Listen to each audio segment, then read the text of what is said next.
warahmatullahi taala wabarakatuh. Perkenalkan, saya Khalilatul Rahmah dari program studi Hukum Ekonomi Syariah. Di video kali ini saya akan menjelaskan tentang perkembangan tafsir.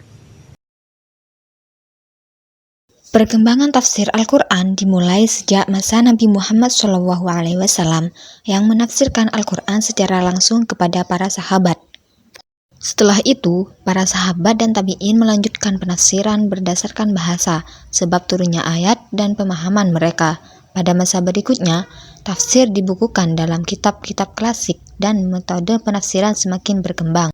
Di masa modern, tafsir disesuaikan dengan persoalan zaman agar Al-Quran tetap relevan dalam kehidupan umat.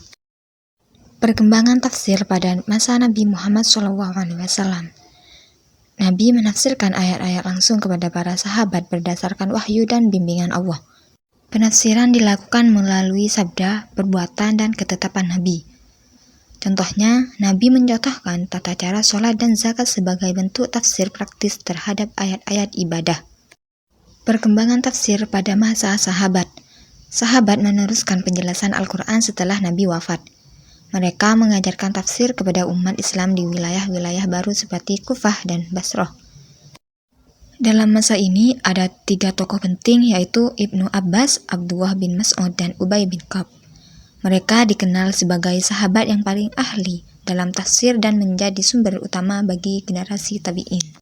Perkembangan tafsir pada masa tabi'in. Tabi'in belajar langsung dari sahabat dan mengembangkan metode tafsir.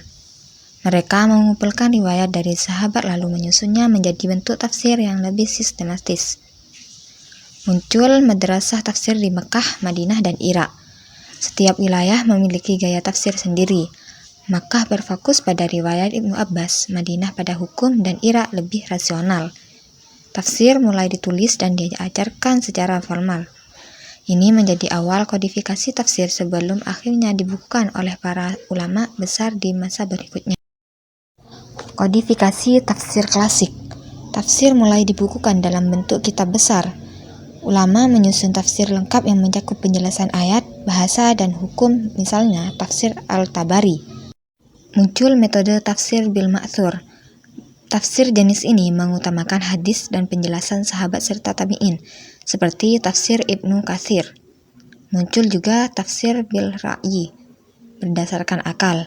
Tafsir ini menggunakan penalaran logis dan ilmu lain seperti nahwu, balaghah, dan sejarah selama tidak bertentangan dengan syariat.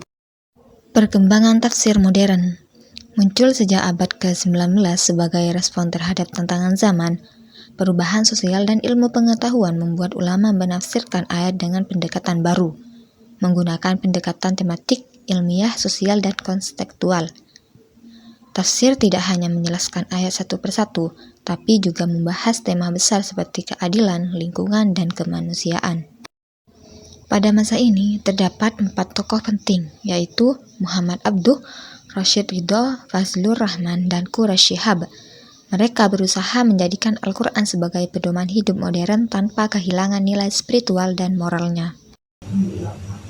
Jadi, kesimpulannya, tafsir berkembang pada zaman perubahan sosial, dan ilmu pengetahuan memengaruhi cara ulama memahami ayat Al-Quran.